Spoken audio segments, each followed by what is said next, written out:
today to spend a few words to introduce Simon Alford lecture, Constructing the Idea. Firstly, I would like to say thank you to Professor Federico Bucci and to everyone who contributed to organize this incredible cultural project, which is Mantova Architettura, even if sadly we were unable to be there in person today. Simon Alford is a leading architect and one of the founding directors at Alford Hall Monaghan Morris, an UK-based architectural firm. He is a writer, a critic, a visiting professor at Harvard GASD. He has been recently elected president of the Royal Institute of British Architects. Simon leads a studio of over 200 architects from all over the world, working in London, Bristol, Oklahoma, and of which I'm also part. And as many others from all over the world, we've also found ourselves, more than a year ago, in the forced condition of finding another way to continue our collaborative design process, not from our London-based office, but from our homes. And after more than a year, we've realized that we are way more resilient than what we would have thought, despite the struggle and the challenges which I am sure you all do know very well. Today, Simon will tell you more about this collaborative design process and about AHMM attitude to architecture, how we construct ideas, first as drawn on paper, because if it's not drawn, it cannot be discussed, he will tell you, then shaped into a material form as buildings on site. He will also focus on how, as a practice, we are responding to the responsibility and the challenges of constructing in a low-carbon future. Thank you, everyone. I will now leave the floor to Simon. Thank you, Valentina. Thank you, everyone. It's a pleasure to be here. As Valentina has said, I'm going to talk about the idea of a practice, what we do and how we do it in a collaborative process. But I'm also going to talk a little bit about the history of the practice, not because I'm obsessed with history, although I think it's very important, but because I want to contextualize the way we work. Next slide, please, Georgia. So I will not be doing a magnum opus, a complete works. This is Gandhi, the great draftsman's drawing of Soane's complete oeuvre, reimagined in Soane's own house, which still exists in Lincoln's Inn Fields. And when you're next able to go to London, it is one of the great architectural events that you should visit. But it does reference an idea that work is more than just a single project. It is a set of texts, drawings and buildings, in my view, that iteratively build up a bigger picture about an attitude to architecture. Next. Our office was founded in Academe. The four partners all studied together at University College London at the Bartlett School of Architecture. And in our final year, we studied under Professor David Dunster, who was actually a friend and colleague from the past of Aldo Rossi and others. And we had a big focus in our study on the city. And this is an image we made called Generic City. You can find in it Mondrian's Broadway Boogie Woogie, but it was all about the city, its scale, the importance of space and place rather than object building. But it really kind of set up our interest in how you construct ideas, and that to us comes from a deeper understanding of place. Next. We made a manifesto. This was in 1986 as students in this project, The Fifth Man. The Fifth Man was the idea that there were four students studying together, making their own buildings, but then collaboratively bringing those buildings together with each other's buildings to make a place, and then reviewing. So it was about the author maintaining integrity and identity, and yet collaboratively getting the best of the discussion of their peers. And we came up with two very, very simple conclusions. First, that it is in the field of everyday building rather than public building that modern architectures fail the city. And second, that functional program alone is not sufficient to generate an architecture. Very, very simple statements, but very important statements to us then, and increasingly important as we realized over the next 30 years of practice. And the simplicity is also important because my personal view is architecture is complicated enough without a complexity of words and language, and the simplicity of language, whilst communicating architecture, can capture complex ideas but make them legible. Next. We also publish various books as the office, and the title of the publishing company we formed is called The Fifth Man, which references back to our student publication. And one of the key books we published recently is Extraordinary, which is an essay and a lecture I give about the building, the city, and our attitude. And some of this lecture I give today about constructing the idea will be about that. And as Valentina said in her intro, to me, architecture exists in the mind, it then exists on paper, and it has the potential ultimately to exist in physical form. It doesn't have to exist in physical form to have meaning or value. There's plenty of amazing architectures that are only drawn and very important for the culture and history of architecture.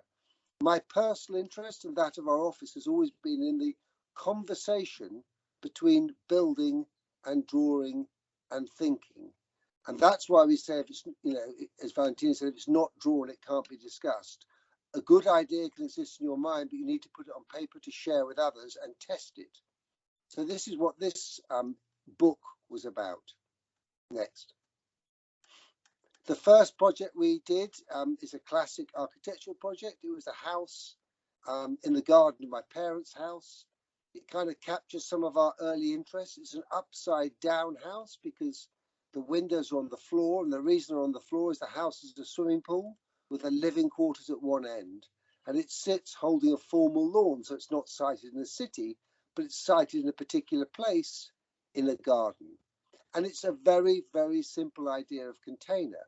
So this idea of simplicity and legibility existed in our first project. Next.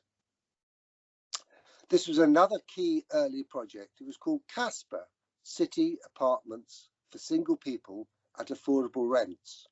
We were interested in this project in pursuing what we now call lifetime homes. It was for a charity. It was a low-cost building, and it was about pulling the corridor apart and making a new invention of streets in the sky, the great post-war utopian housing idea, pulling those streets apart, creating a sheltered, protected space that made all the apartments accessible, but also gave them through light. Next. This was a very important early project. This is a bus station. There were two big competitions in Walsall, a city in the West Midlands in England, a leather saddle city, actually. Its football club are known as the Saddlers. They make leather horse saddles. It was an industrial city, and it relied for its infrastructure on the bus. And there were two competitions, one for an art gallery, one by our friends and peers, Caruso St. John, and one for a bus station. We entered the bus station because we liked the idea of the everyday public building. The brief was for 15 different bus islands. What we did is we rerouted the road, made a new public square outside the church, and then built a 90 metre by 45 metre elliptical concrete thin shell roof. So a series of bus islands became a public building for the city, a monument to the everyday existence of the people of that city. Next. And there you see that element. So it floats free, it gives them shelter, it gives the place form, it sets up a diorama of the city around. So again, this idea of how everyday buildings could become of great import to the everyday life, the life of the city and its citizens. Next.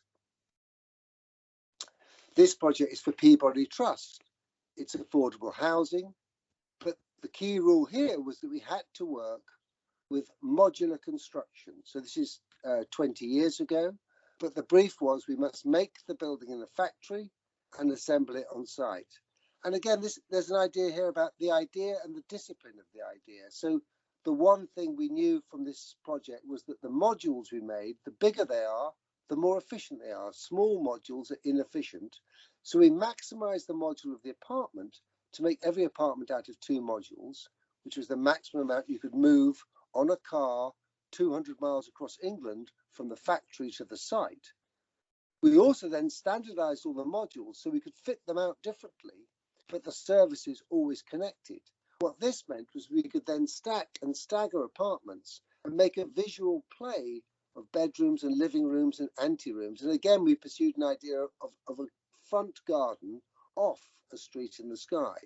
So an important idea about the discipline of construction informing the art of architecture. And when we began, our career was, competition based. We were entering lots of competitions nationally and internationally, and we were winning a few before we set up the office, and then we struggled, which is a good lesson. And the first 4 or 5 years of the office were very difficult. But we moved to a low-cost building in East London, a place that was then off the map. And then one of our clients bought this building. And it's an interesting example of, what we now call reinvention, keeping an existing structure. This is an old warehouse, and working with it. And we've been working on this project now for 20 years. We've never stopped. It's changed. The next phase, we add 2 or 3 floors to it, probably using cross-laminated timber. But it's an interesting idea that really in the post-war world in which we were brought up, refurbishment, as it was known, was not a much liked way of thinking about architecture. But of course, if you look at the history of architecture, and I will talk about a low carbon future, all buildings have been recycled across time. They've been used, reused, moved, and refaced. So in a sense, what we've been doing is simply rediscovering a pre-war history. But what we have discovered, of course, is that there's a sort of architecture of architectural furniture and events, insertions within the historical fabric. Not trying to reinvent that fabric, recognizing what it is and becoming part of its history. Next. And on top of that particular building, there's an idea of use. One of the uses that the client and ourselves worked to get in was a club. This is Shoreditch House. This is the club that pops up on the roof with a series of restaurants and bars below. And it kind of highlights the importance to the people who pass through this building is not about use or reuse or low carbon. It's about offering pleasure, view, and a slightly surreal and different idea of a former industrial part of London, the reuse and reinvention of the city through a single building. Next. This project was an early competition win. We didn't win with a building, we won with a kind of design approach idea, always a difficult thing. It was for a 1-form entry school. That means there's 6 classrooms of children aged 4 to 11. There was a very, very detailed technical brief given to us by the city architect, the Council of Essex architect. Quite interestingly, he said, here is the brief. We've been building schools for 55 years. The brief is 1,000 pages, but in the end, you know what it is. It's a school with 6 classrooms, a sports hall, and support spaces, and it's about 1,000 meters.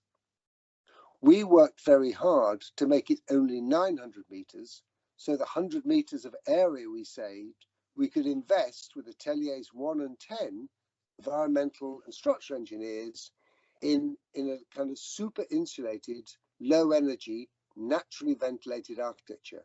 So the section, the plan, the high level windows, the roof fence are all part of an idea of naturally ventilating elements with an economical wall to floor ratio, and then getting good natural light into the building. So using the discipline of environmental design to generate a particular kind of architecture, not one that's defined by environmental design, but one that is informed by it.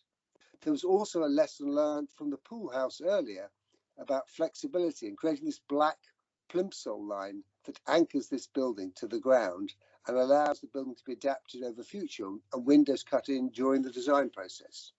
Next.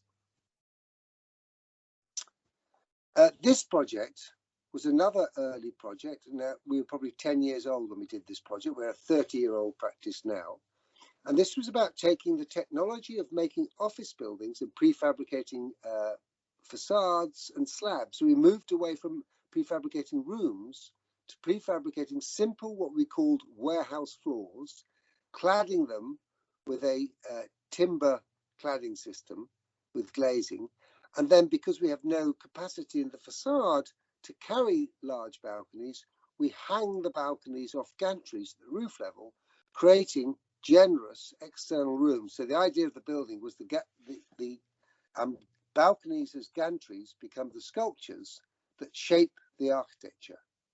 Next.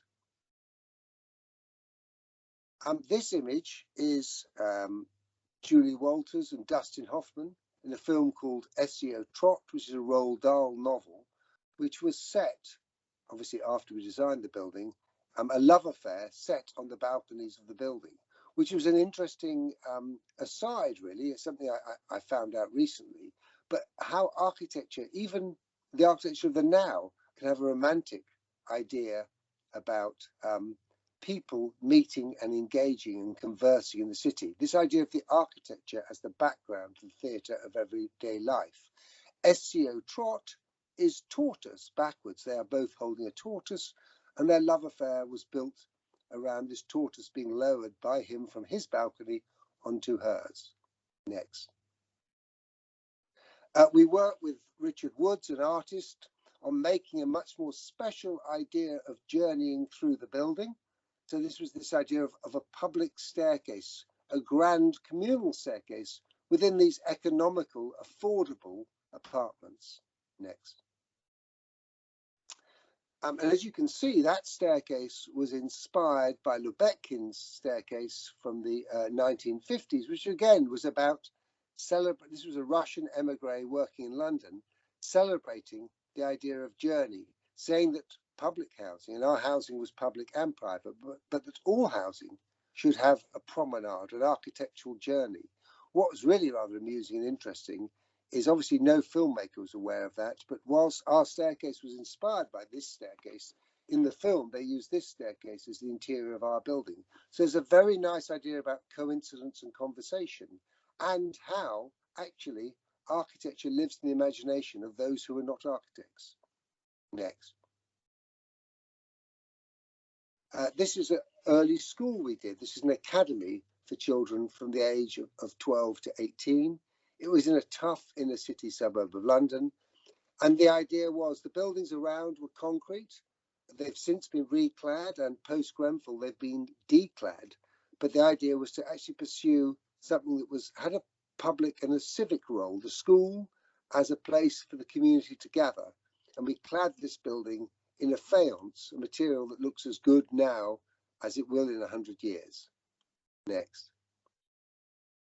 And part of the idea was to also treat these children, I think there's 139 languages spoken in this inner city school, to treat these children as adults and to create a simple social place where the whole school, all 1,200 children, could gather. So it's a very, very simple building that blurs the boundaries between the idea of work and the idea of education, and also blurs the idea of a school as an isolated building and starts to make it the heart of the community. Next. This is a doctor's surgery, the second project we had listed for the Sterling Prize, which is about creating a medical building across 4 levels and a series of gardens. And the building is shaped and pushed and pulled by a spatial idea, but a spatial idea that also is built around thinking about the trees that are around us in the street. Next. And then this is the garden and the courtyard and the kind of 3-dimensional visual suite of connections that turn a medical building into a community facility, a place to escape that kind of transforms the fear of medicine and makes it, a place of gathering and, social function. Next. And this is the third of our Sterling Prize shortlisted buildings. This is an office. Here we took a building for a client we know and have known for 20 years, in whose office we work. we inhabit some of their spaces. This is in Islington in central London. It was a 1980s building, a not very good building, but a very good and generous frame. So we took the building that was 150,000 feet, kept the frame, and added another 160,000 feet or 16,000 square meters, and then reshaped the building to resite it in the city to make something of the 2-kilometre radius curve of St. John Street. So the building reclaims the greenery in front of it and becomes the backdrop to an idea of work, but also the idea of an office as a palazzo, as an important civic building. Next. And this is the interior of the building. We've been on a journey with this client for 20 years now, always pushing the architectural potential of the project. And here you can see the project, the internal historical courtyard has been reclaimed as an internal generous room, and the reinforced concrete frame that allows us to bridge over spaces, creating niches and ante-rooms and a restaurant and a bar, is all expressed and articulated. So it builds up an idea that we are interested in really minimizing construction. That isn't minimalism, but minimizing construction, making everything work very hard, showing how you make a building. And it's an idea that we talk about, which is that nothing need be added. It's an Albertian idea.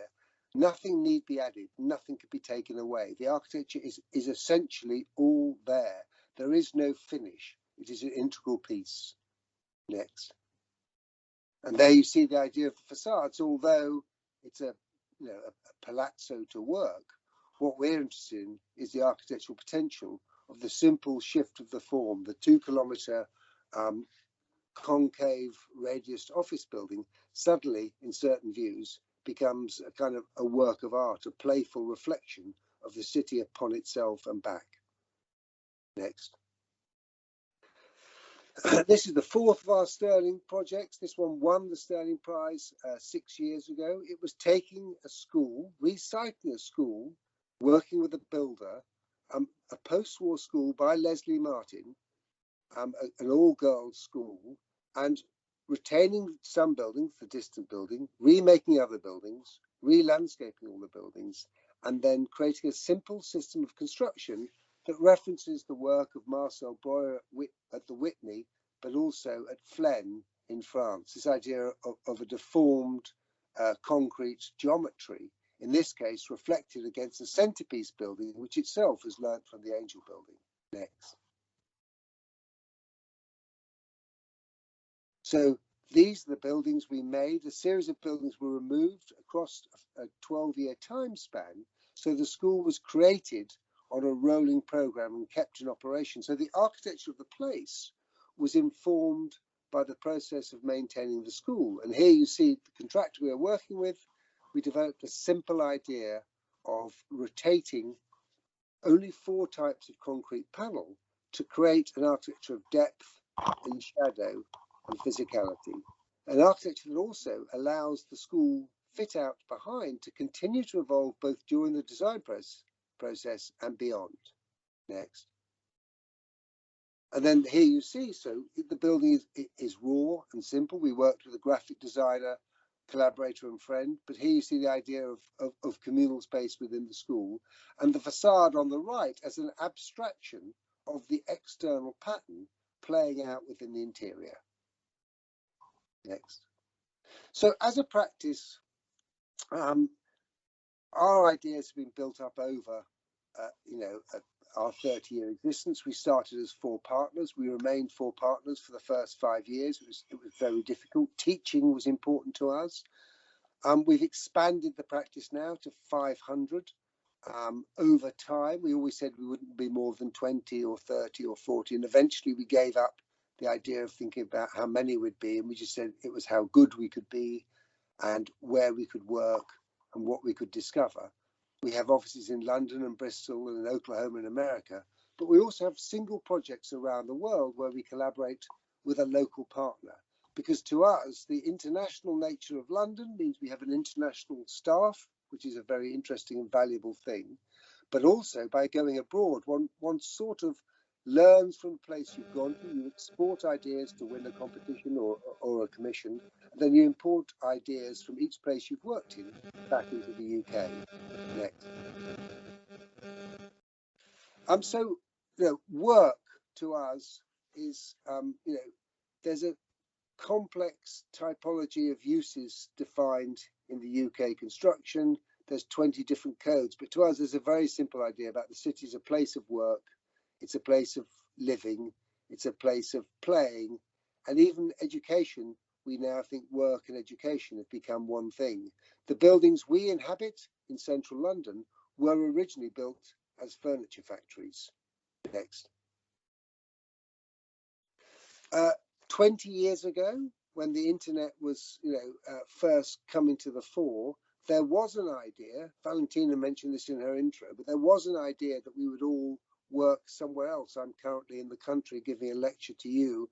I would rather be in Mantova. I would rather be talking to you in a room. However, this system can suffice. It shows, we're robust and able to respond. But to me, the physical interaction of people, the informality of hearing friends and colleagues talk, of going to a university, not just to meet those people you study with, but to meet all kinds of people and to meet the people of the city in which you study, is incredibly important. So I'm a firm believer that the virtual can sustain and temporarily replace the physical, but the physical is absolutely essential to our well-being and also to our openness, tolerance, and outward-looking acceptance of the different views of others. Next. This is London. We talk about work and how work has changed over time. This is Hogarth's view of London, the gentleman of London on a midnight sojourn. But there is this idea about socializing, misuse, the engagement going beyond the day into the night. That's incredibly important, I think, to the building of a successful, not an office, but a successful society. Next. This is Jacques Tati's view of the world we live in now, a world of social distancing, containment. And his view, it was a nightmare modernist world, which he was amused to poke fun at. But I think he was absolutely right. This is the danger of the world we are living now, where we can all talk by one means, but we never meet. Next. And this is a world that you will understand even more than I. But the reason I show this Nolli plan of Rome is that you can see the history of the city laid out in its network of streets and city blocks. You can also see that the churches are the key public buildings of the city. You have the public spaces and the churches are public buildings, which always makes us think now in a modern city where the church is of less import, where are those public gathering spaces? To us, they're actually the spaces of education, the spaces of work, that these become what we call public rooms. In fact, all our buildings, we suggest, should have a public room, place where the public can go that feels like an ante-room to the city. And that way, the building and the city become engaged. Next. This is Guy Debord's Naked City. I use this image because it references an idea that I think is very important to all architects as individuals, is we all see the world differently. We all have a different take on the city and on the place and on the materials we work with. And we need to draw to communicate those takes to others and to share them, because if we talk about them, we can think we're sharing one vision when we're actually quite divided. But I also like this because it reminds me of the Kevin Lynch idea of the city. The city is a series of places that you connect in your mind, and your reality is different to my reality. So we may both know the city very well, but we will see it very differently. And therefore, the drawing of your ideas, the sharing of those ideas, but also your individual and personal take on the city will inform your architecture and make it different and distinct. And as you move forward and get clients, as I always say to clients, our projects, the client isn't an empty vessel. The client's attitude and personality will inform us and our attitude to the project and the site. Not their brief, which in a way is generic, but their humanity, their personality, their attitude. Next. This is Cedric Price. I talked earlier about the simplicity of communicating an idea. Here's his analysis. The ancient city is a boiled egg. The 17th to 19th century is a fried egg. And the modern city is a scrambled egg. It's maybe simple, but it's an interesting analogy of the city and the kind of relevance and power of the simple diagram. Next. This is Lionel March, the mathematician, in a way exploring here an idea that's key in the analysis of the post-war world, which is about density, about physical space, and about building space. And here he's looking at different scales of building and void. And I think that, in a sense, is the great lesson that we are always on in every project. How we define a building to contain the program that it needs to contain, and yet be of the city and the place. Next. This is also at Lancaster. This is a book from 1950, London Night and Day. Most of the buildings in this book still exist, but I think it's important because when I look at these buildings and how they're used now, they're all used differently to how they were used then, but the buildings survive. They are particular and individual buildings. They were used for particular and individual events. He was imagining the night and day life, the theatre of life in the city. But all those buildings are memorable enough to be retained and to be adapted and to be brought into new life by new citizens. Next. I will come clean. I come from an architectural background. This is Manchester Magistrates Court in 1960. This is the brave new world which my parents grew up in. This is the world of a post-war, post-industrial city of northern grime, and then people like my father inserting new palazzos into the city. These were his three partners. So even then, 1944, London was quite a cosmopolitan city. So Cyril Mardell, a friend of Alto's on the top, is a Finn. FRS York, who wrote a series of books and edited the Architectural Review, is in the middle. And Eugene Rosenberg, an emigre from Czechoslovakia, who came to London in 1938 and lost his entire family in the Holocaust. So this is the international background into which I grew up of architecture. Next. And then on the right is my father. On the left is his friend and traveller, best friend and traveller, Cedric Price. And in the middle is a friend of theirs, Helen McEachran, who they always said was a teacher at the Architects Association, but they always thought she was CIA, which is an amusing idea. But this was the world into which I grew up. Next. And this is the house where I am now. I'm visiting my mother. This is the house 70 years ago. She's 93. There's me as a child with a football. I had no interest in architecture growing up. I grew up around architecture, but it didn't interest me at all. I wanted to be a footballer. Next. This is Gatwick Airport. This is the kind of the new world of brutalism. My father and mother had cycled down to see Le Corbusier's Unité and broken into the site while it was being built. And this was a project he did with an architect friend of his from Berlin who worked in the London office for a period of time. Next. And then this was the steel architecture that went alongside that. So this was a world of post-war pragmatism, of concrete and steel coming together. Banham was a friend of theirs, and there was quite a dispute about the use of the two materials in one project in a very pure post-war world. Next. And then this is the brave new world he built of Warwick University. So this is a university built out of town in a new place. So what they were doing was building the brave new world. They were socially committed. They were extraordinarily talented and powerful group of people. But it was a different time to that which we built. They were building in an era of rationing.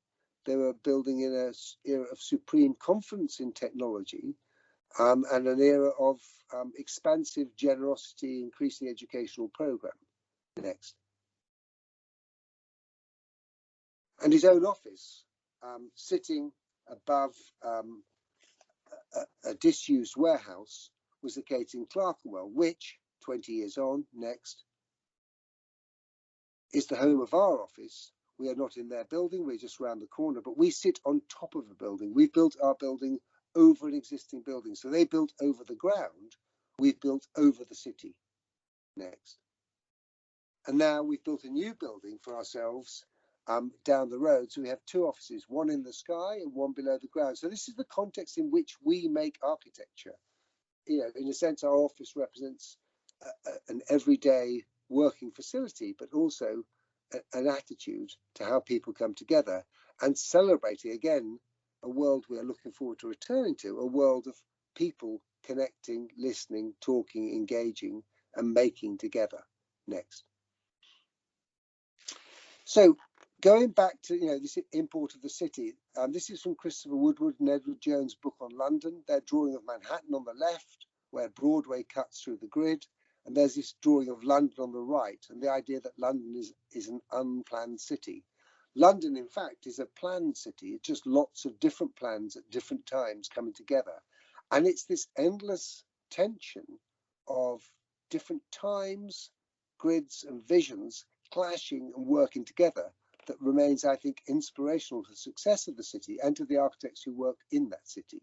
It's not the beauty of the Nolli plan of Rome, but it is another idea of the city as almost in moments planned, in moments beautiful, but much more of a background to activity.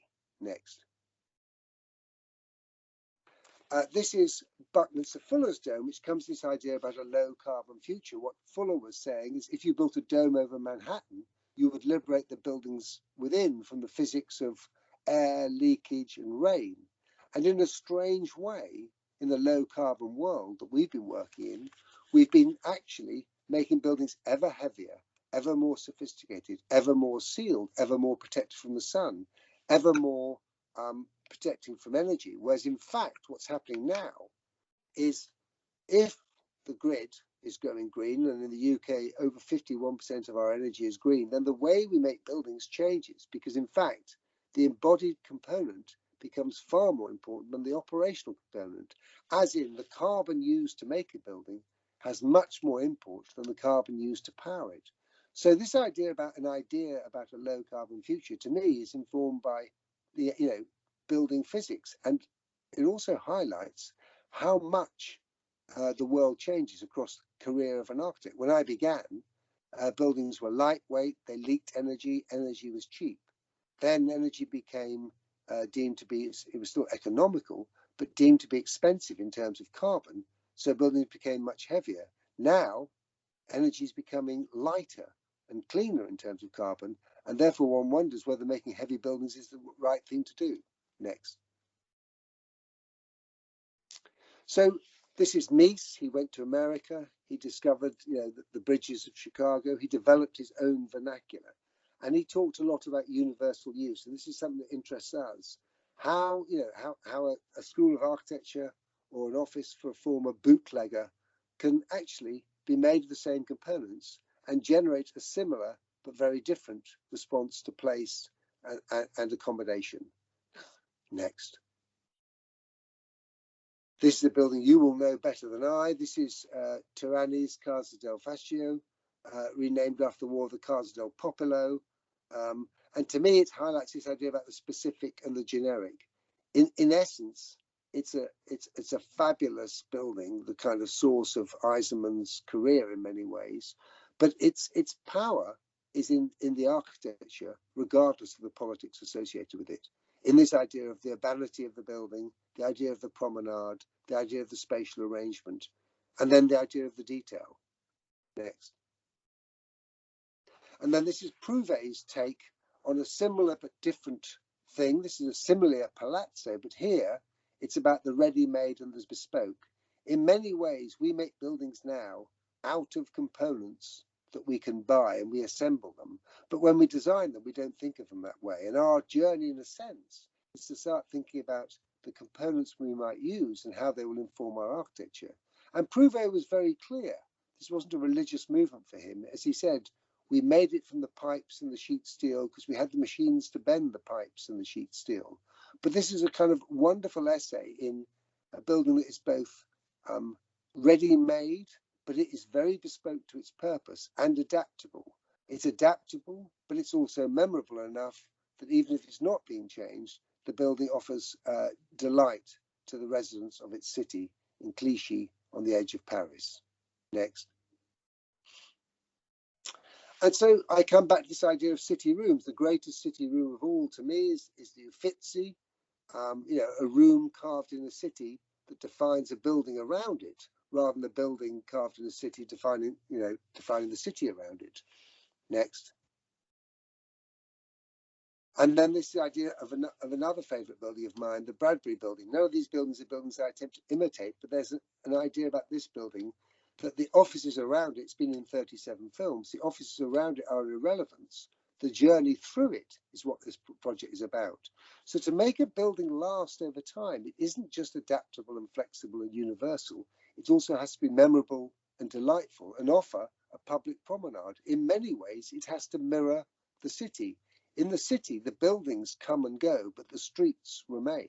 In an office or a school or indeed a housing project, the apartments will change, the classrooms will change, but the journey through the city to them, the address they present, and the journey through the building are the constant and the memorable that need to make a building loved. No building will last the test of time if it isn't loved. Next. And so to me, this is a good image for architecture in a way, this idea of architecture as the background to the theatre of everyday life. As architects, we know this image. As architects, we know it's the journey to the River Arno. We know about the square beyond, the David in the middle, the detail of the rustication, the relief, the pilasters, the layering of space. But to most people, it's just the background to the theatre of everyday life, but it adds a richness to that theatre. Next. And, so universal use to me is not an attitude about generic space. It's not an attitude about endless adaptability. It's an attitude about trying to find out what is permanent. And, in a building as in a city, it is this idea of the promenade and the spatial definition that is permanent. The key significant events in the building. Next. So as a practice, we talk about the theatre, the background of the building, the frame. It's the first thing to go up and the last thing to come down. It's a third of the cost, and it's most of the carbon, but it's an incredibly important device to define the architecture. Next. Then there are the stage sets. These are the elements that might have a 15 or 20 or 30-year life cycle that will change, but are important moments within the life of the building that you have to allow for. Next. And then the props. This is the furniture. This is the reality of life, as we always say, that, when we finish a project, we talk about a project being finished, but actually when we finish is when life takes over. The end of architecture is the beginning of life. Next. Recently, Valentina mentioned that I've been elected president of the RIBA. This will be a sideline job I will do to my main job. It's important to me to remain in practice. But the reason I did this was I felt that institutions have some value, or need to have some value if they're to survive in the 21st century, and that actually architecture is the discipline around which all other disciplines evolve and revolve. And that, in a sense, Hellman, who interestingly worked for my father, did a cartoon of this as a fun palace. And that's what I think architectural education, what the RIBA should be. It should be a place where we can't make buildings without clients, without constructors, without other consultants, without collaborators, but we become the place around where ideas evolve and revolve. That's really important to me as a practice, and I think it's really important to us as a profession that we take back control and responsibility, but in a collaborative way. Next. So I'll talk a little bit about this idea about how our architectural response from those early interests in environmental design has moved through into larger scale projects. So this is the white collar factory around the corner from our office. We suggested to the client who we've worked with for many years that we should build not a mock-up, but a working prototype of the building and test it for 2 or 3 years next. And make a simple, environmentally intelligent, low energy, generous volumed building that responds to view, to solar load, and that has a passive natural ventilation system with cool concrete slabs with cold water pipes radiating cool. So it's a sophisticated take on the way that actual basic building physics can allow us to build less to make more. And I always refer to this as a cave rather than an oil rig. This isn't a smart building. We're not delivering air just to where people are.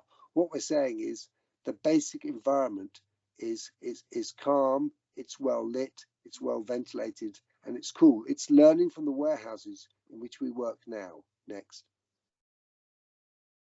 And then this is the interior of that building. This is the entrance hall. So it's very much a building as a working engine room. It's a multi-purpose building used by a lot of different organizations of different scales and sizes, including us. We've just taken the basement there, 5 years on. And then this is the idea of that engine room also as a public room. So although this is an office, it has a restaurant in it. It's a place of social gathering, not just for those who live there. It also has a public room outside, a garden, and 5 other buildings. Next. And this is how the building sits in the historical context of London. It is of its time. It's been informed by an idea of making. It's informed by an idea of solar load. Next. It has a running track on the roof, this idea that everything does more than one thing and works hard. So the BMU that cleans the building, and when it's away, it provides a track. There's a club on the roof. So it's an important idea about a new kind of much more solid building that is in many ways our response to the 21st century warehouse. So to the right, you can see the 5 other buildings around which it's gathered. And then to the left, you can see a building that we've taken for another client and added floors to, and then recycled and added double height bays onto. Next. And this is that building across the road, finished. So here we've recycled the building. It's a kind of reinvention of the Mesium frame, but here we've taken a building that's too low to reuse, then added double height volumes onto it to make the low volumes contrast with the high volumes. Next. And then we've carved a historical street through London, a new street, a new public room. So it goes from being a building into a piece of city. Next. And then looking back the other way, this is how that's engaged with the city. So slowly but surely, in a small part of London, we're reconnecting a post-war place back into the history of London. Next. This is Camden Lock. Here we've made 8 buildings, 2 market buildings, 3 offices, a hotel, and 4 apartment blocks, woven between a canal and a railway line. So this is buildings as the residual of streetscape. Next. And as part of that, we make a new school, a new courtyard, a new anteroom. So this idea of the public room going into the public programme of school. Next.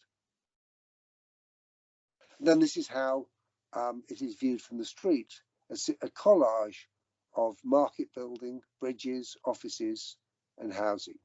Next. This is a recycling project. This is a post-war post office building located above a secret railway line that delivers the post through London. It's now effectively redundant but needs to be maintained. Next. So we've kept some of the frame. The reason we kept the frame is it had some magnificent volumes and qualities that we wanted to build upon. It has double height rooms, 1 acre floors, 0.5 of a hectare. Next. Next. And this is the interior. So we've made the building has become essentially a factory for the activity of work, but a 21st century factory with roof gardens, social housing, and then these super scaled facades that have a conversation with the history of London in the background, including Hawksmoor's magnificent church in the background, which is actually a model of the temple at Knossos. Next.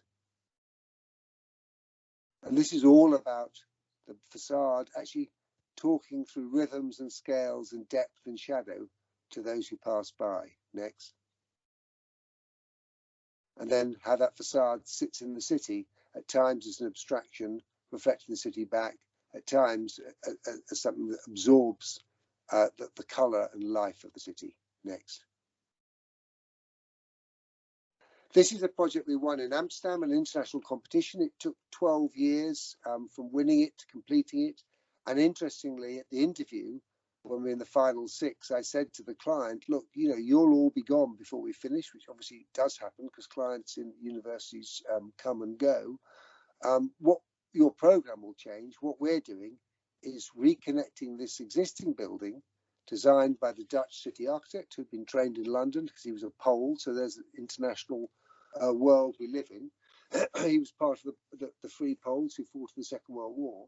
Then he emigrated to Holland with his wife, became the city architect, built this building. He was still alive while we were doing it. But what we said was, we will keep the frame, but we will reconnect the land beyond to the city and to the zoo.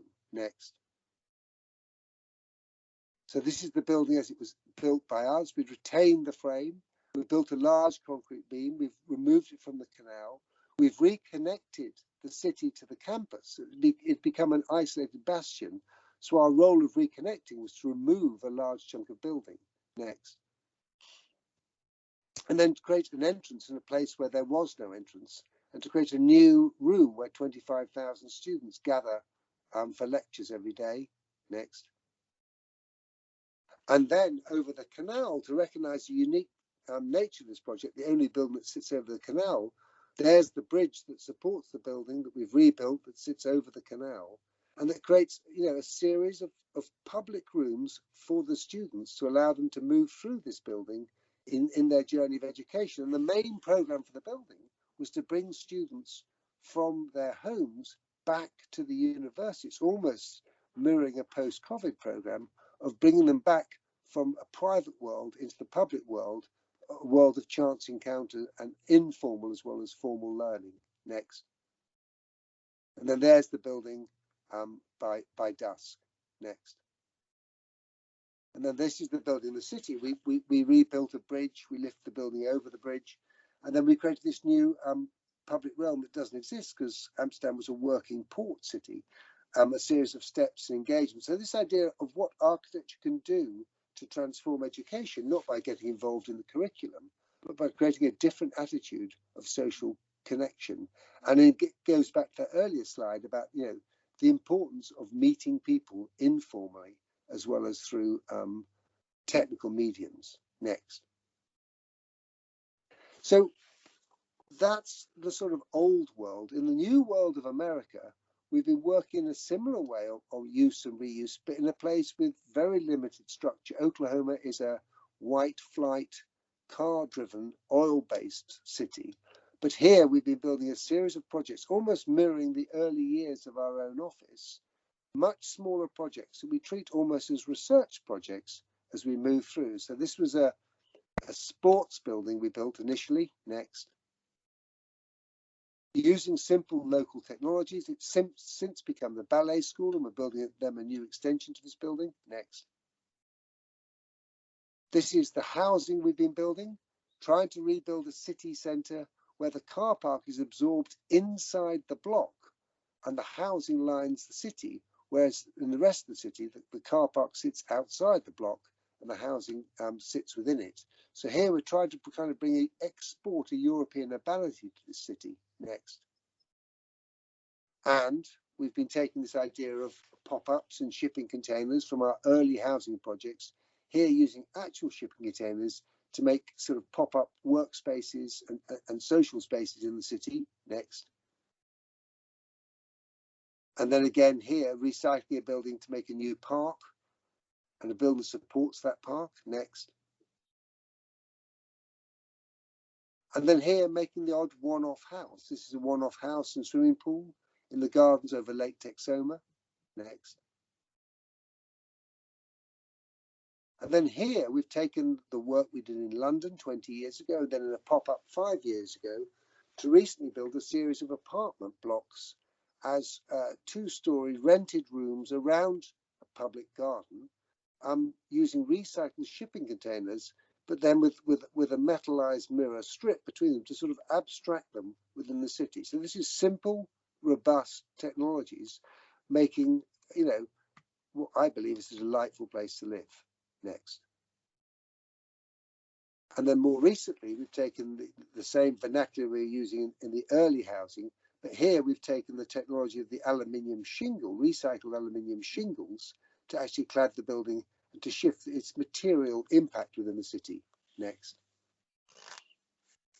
Then here we're tying an old Chevrolet factory into a new urban farm. So there's parking on the left, living on the right, and gardens on the roof. Next. And in Oklahoma, marijuana is legalized, so they're growing tomatoes and marijuana and setting up a apothecary at the ground floor. There's something of the Breaking Bad about this. Next. So returning to London, the world of carbon, in America, we've started to pursue that, but it's much, much more difficult. In London now, it's incredibly important that we pursue a low embodied carbon architecture. This is a new project. This is us looking at the potential carbon saving. Each ball is a ton of carbon, and how we can save that carbon in making this building. Next. And this is the interesting statistic that we've been looking at buildings recently in terms of BREEAM and LEED and wellness ratings. But in fact, what we tend to look at is only 15% of the energy use of a building.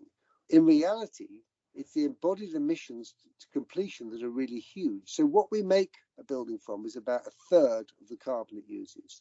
The energy in use is about a third, and then a third is the idea that the building will be adapted. So the carbon story plays the story that we believe that buildings should not be excessive, they should be lighter, they should be more easily adapted, and they shouldn't need excessive work. Next. So this is a building we're building opposite King's Cross Station. The first 4 floors are life sciences for Merck. The next 2 floors are collaborative garden. Then there are 5 floors of office above. Next. And this is a particular kind of architecture. It's a biophilic architecture. We are wrapping the building in external amenity. We're naturally ventilating it. We're making it out of a combination of CLT on the upper floors and concrete on the lower floors, but we can develop a almost carbon neutral concrete, as we're moving forward. Technology is moving fast. And this is a building that expresses its adaptability, expresses its biophilia, uses nature to shade itself, and yet also, again, represents, to me, an important idea of city landmark and public room. The whole of the ground floor is given over to education. Next. So, to give you an illustration of that project, the embodied carbon target we've set ourselves is 600 kilograms of carbon a meter squared, and the operational carbon is 55 kilowatts. So we've halved the embodied carbon, and we've quartered the operational carbon. Now, of course, as I said earlier, when we finish, life takes over. So what's really important now is that when we finish a project, we don't walk away. The embodied carbon is established, but we need to make sure that building is used intelligently as it moves forward. Next. And this is this idea that if only half the energy in embodied carbon is going to be used by the time it's completed, and another half after it's finished, that must inform our architecture to try and drive down that second half, and then also to remain involved with the architecture, to realize that architecture is a living part of the future. Next. And this is the kind of level of sophisticated analysis we're doing in a similar low carbon building at the moment. So this is the structural anatomy of the building analysed in terms of carbon.